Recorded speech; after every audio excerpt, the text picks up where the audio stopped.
Halo Sobat Data, kembali lagi bersama kami yang pada kesempatan ini akan membahas mengenai dunia ketenagakerjaan, yaitu tingkat pengangguran terbuka atau TPT dan tingkat partisipasi angkatan kerja atau TPAK. Topik kali ini bakal menarik loh, jadi simak baik-baik ya. Oke, mari kita mulai dengan apa itu TPT dan TPAK. Jadi, TPT atau tingkat pengangguran terbuka merupakan indikator yang mengukur banyaknya tenaga kerja yang tidak terserap oleh pasar kerja atau menggambarkan kurang termanfaatkannya pasokan tenaga kerja.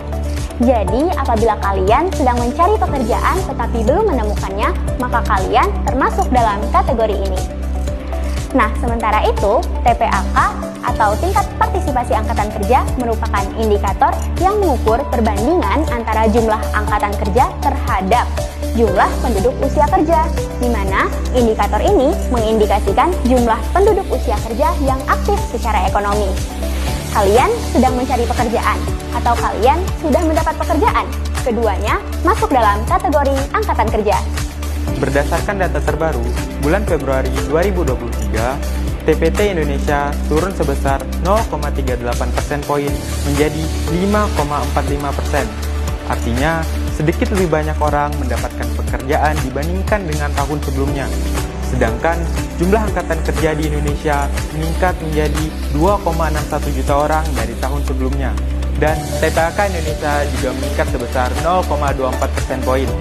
Jadi, lebih banyak orang aktif secara ekonomi. Lalu, bagaimana dengan Kalimantan Barat? TPT di Kalbar turun sebesar 0,35 persen poin menjadi 4,52%. Ini artinya tercatat bahwa lebih sedikit pengangguran atau orang yang mencari pekerjaan di Kalimantan Barat pada tahun ini. Tapi, sayangnya, TPAK Kalbar ikut turun pula sebesar 1,29 persen poin menjadi 68,45%. Ini artinya lebih sedikit orang yang aktif secara ekonomi di Kalimantan Barat.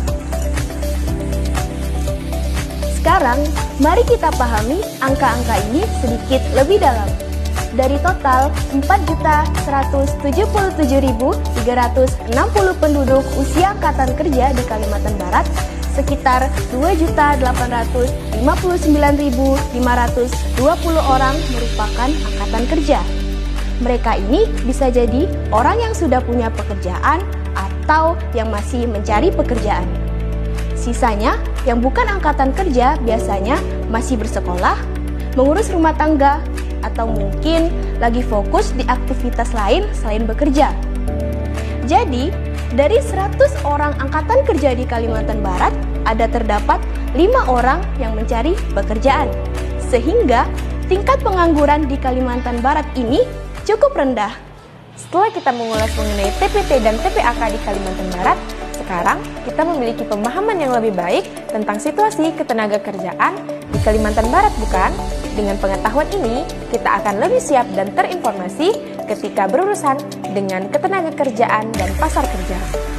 Sekian informasi dari kami, sampai jumpa Sobat Data!